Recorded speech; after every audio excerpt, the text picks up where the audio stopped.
రైతు సోదరులకు నమస్కారం అండి. నా పేరు రమేష్ కుమార్ అండి. నేను ఐపీఎల్ బయోలాజికల్లో ఏరియా ఫీల్డ్ మార్కెటింగ్ మేనేజర్గా ఏపీ తెలంగాణలో చదవడం జరుగుతుంది. సో ఈరోజు మనము నెల రోజులు పంట అయినటువంటి వరి పంటలో ఉన్నామండి. ఈ పంటలో వచ్చి ప్రధానంగా మనము ఒక సమస్య చూడడం జరిగిందండి. అది వచ్చి దాన్ని లీఫ్ ఫోల్డర్ అంటామండి. సో లీఫ్ ఫోల్డర్ మన ఫీల్డ్లో చూసినప్పుడు ఈ విధంగా సిమ్టమ్స్ అనే విధంగా అవుపిస్తుంటాయండి. ఇక్కడ చూడండి, మనం లీఫ్ ఫోల్డర్ సిమ్టమ్స్ మనం ఫీల్డ్లో చూసుకున్నట్లయితే దానికి సంబంధించినటువంటి తెల్లగా ఏవైతే లార్వాలు ఉన్నాయో మొత్తం గోకి తినడం వల్ల ఆకు మొత్తం కూడా తెలుపు రంగులో మారిపోతున్నాయి అన్నట్టు. సో వీటికి సంబంధించినటువంటి ఆపిస్తున్నాయి చూడండి. ఇక్కడ కింద చూడండి, కింద మీకు చూసుకున్నట్లయితే ఇక్కడ దానికి సంబంధించినటువంటి లీప్ ఫోల్డర్ సంబంధించినటువంటి లార్వా దశ అనేది మీకు కింద ఆపిస్తుంది చూడండి. సో దీనివల్ల ఏంటంటే చేను మొత్తం కూడా ఆకు ముడత అనేది రావడం వల్ల ఆకు లోపల ఉండి ఇదంతా రసం పీల్చేసి వైట్ కలర్లో మారిపోతుంది అన్నట్టు.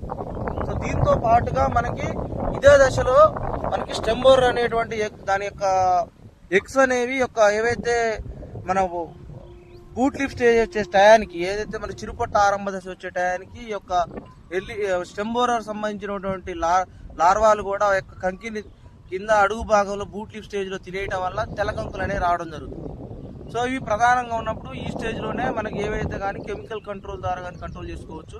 సో అందులో వచ్చి మార్కెట్లో వచ్చి మనకు నవల్యూరాన్ ఇండాక్సికార్బ్ కాంబినేషన్లో 50 ml మనం ఎకరాన్ని స్ప్రే చేసుకుంటే దాని ద్వారా కూడా కంట్రోల్ చేసుకోవచ్చు. దాంతో పాటుగా మనకి మార్కెట్లో వచ్చి మనకి టాటాప్ హైడ్రోక్లోరైడ్ అనే టెక్నికల్ దొరుకుతుందండి. దాన్ని కూడా మనము స్టెంబోరర్కి లీప్ హోల్డర్కి వచ్చి ఎకరానికి వచ్చి 500 గ్రాములు మనం స్ప్రే చేసుకున్నట్లయితే ఎర్లీ స్టేజ్లోనే మనం కంట్రోల్ చేసుకోవడానికి ఆస్కారం. సో దాంతో పాటుగా మనకు మార్కెట్లో బయలాజికల్ వేలో కూడా ఈ యొక్క స్టెంబోరర్ని లీప్ హోల్డర్ని కూడా కంట్రోల్ చేసుకోవచ్చు. ఎర్లీ స్టేజ్లో మనకి ఎప్పుడైతే ఎర్లీ స్టేజ్లో ఉన్నప్పుడు ఏవైతే మనకు ఈ లీప్ హోల్డర్ లోపిస్తుంది అనుకునే టైంలోనే మన వచ్చి బవేరియా బ్రాసియానా, సో దాన్ని కనుక మనం తీసుకొచ్చి మనము ఎకరానికి 1 లీటర్ స్ప్రే చేసుకున్నట్లయితే ఈ యొక్క ఆకుతో ముడత పురుగు కానీ లేకపోతే వచ్చి మనకి ఎప్పుడైతే మనకు చిరుపట్ట దశ వచ్చిన తర్వాత తెల్ల కంకులు వస్తుంటే వాటన్నిటిని కూడా కంట్రోల్ చేసుకోవడానికి అయితే పాసిబుల్ ఉంటుంది. కావున రైతు సోదరులందరూ ముందుగానే గమనించాలి. మనకి ఎప్పుడైతే పొలంలో ఎప్పుడైతే తెల్లటి ఆకులు గోకినట్టు తింటున్నట్లు అనిపిస్తుందో ఆ టైంలోనే మనము ఈ లీప్ హోల్డర్ కానీ స్టెంబోరర్ కానీ ముందుగానే గమనించి స్ప్రే చేసుకుంటే మనకు ఊసబోవడం అనేది ఈ తెల్లకంక అనేది రాకుండా ఆపుకోగలుగుతారు.